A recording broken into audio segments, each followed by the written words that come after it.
যারা বলে থাকেন 10 টাকার গুঁড়ো দুধ দিয়ে পারফেক্ট মিষ্টি বানানো যায় তাদের উদ্দেশ্যে বলছি। মাত্র 10 টাকার গুঁড়ো দুধ দিয়ে পারফেক্ট মিষ্টি কখনোই সম্ভব না। মিষ্টি বানানোটা হচ্ছে খুবই সেনসিটিভ একটা কাজ। এটা যদি একটু এদিক সেদিক হয়ে যায় তাহলে কিন্তু মিষ্টি কখনোই পারফেক্ট হয় না। আসসালামু আলাইকুম, তৈরি করব পারফেক্ট গোলাপ জামুন মিষ্টি।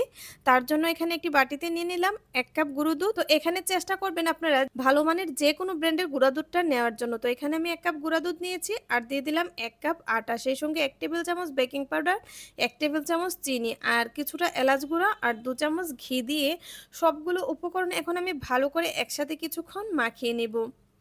মাখানোটা ভালো করে করতে হবে যাতে করে সবগুলো শুকনো উপকরণ একসাথে ভালো করে মিক্সড হয়ে যায়।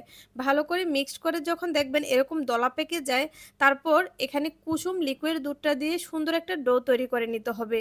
তবে চেষ্টা করবেন ডোটা যেন আপনার পারফেক্ট হয়, কারণ ডোটা যদি পারফেক্ট হয় তাহলে কিন্তু আপনার এই মিষ্টিটাও একদম পারফেক্ট নরম তুলতুলে হবে। তো দেখুন ঠিক এরকম টেক্সচার আসলেই কিন্তু ভাববেন যে আপনার ডোটা একদমই পারফেক্ট, এর চেয়ে বেশি শক্ত করা যাবে না। এতে করে কিন্তু মিষ্টির ভিতরে শক্ত শক্ত হয়ে যাবে, মিষ্টি সফট হবে না কখনোই। তাই চেষ্টা করবেন ডোটা ঠিক এরকম যেন হয়। তো এটাকে কিছুক্ষণের জন্য রেস্টে রেখে চলে আসলাম কিছুক্ষণ পর। তো দেখুন এক এক করে কিন্তু আমি মিষ্টিগুলো এখন হাতের সাহায্যে এরকম শেপ দিয়ে কিন্তু বানিয়ে অর্ধেক আমার কড়াইয়ে দেওয়া হয়ে গেছে। ঠিক আমি আপনাদের সাথে একটা শেয়ার করছি যে ঠিক এরকম করে হাতের তালুতে নিয়ে গুলগুল শেপ দিয়ে আমি এক এক করে সবগুলো গোলাপ জামুন বানিয়ে নিচ্ছি আর এক এক করে কড়াইয়ে দিয়ে দিচ্ছি। এই পর্যায়ে কিন্তু চুলার আঁচটা একেবারে লোতে রাখতে হবে যাতে করে মিষ্টি দেওয়ার পরপরই ফেটে না যায়। তো চুলার আঁচটা কমিয়ে রেখে সবগুলো মিষ্টি কিন্তু আস্তে আস্তে করে ভাজতে হবে আর আলতো হাতে একটু একটু করে নেড়ে চেড়ে দিতে হবে। তো দেখুন মিষ্টিগুলো কিন্তু ফুলে ডাবল হয়ে গেছে, দেখতেও খুব সুন্দর লাগছে। কালারটা ঠিক এই রকম চলে আসলে কিন্তু চুলা থেকে নামিয়ে নেবেন। আর অন্য একটি চুলায় কিন্তু আমি সুন্দর করে একটা শিরা তৈরি করে রেখেছি। এই যে এখন এই শিরার মধ্যে অ্যাড করে দিচ্ছি মিষ্টিগুলো। শিরাটাকে জাল করে ভালো করে বলক এনে চুলার সুইচটা অফ করে দিয়েছি। এখন এই গরম শিরায় কিন্তু আমি সবগুলো মিষ্টি এক এক করে দিয়ে দিচ্ছি।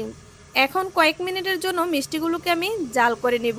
এই তো 6 থেকে 7 মিনিটের মতো জাল করলে কিন্তু মিষ্টিগুলো সফট তুলতুলে হয়ে যাবে। তারপর রেস্টে কয়েক ঘন্টা রেখে দিলে কিন্তু তৈরি হয়ে যাবে পারফেক্ট এরকম একটা গোলাপ জামুন মিষ্টি।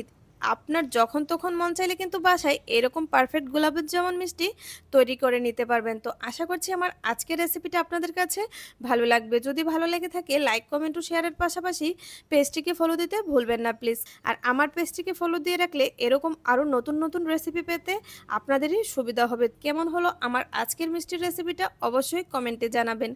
দেখা হবে অন্য কোনো রেসিপিতে, ততক্ষণে সবাই ভালো থাকুন। আল্লাহ হাফিজ। আর যারা ইউটিউব থেকে আমার ভিডিওটা দেখবেন অবশ্যই আমার চ্যানেলটিকে সাবস্ক্রাইব করে দিবেন। ধন্যবাদ সবাইকে।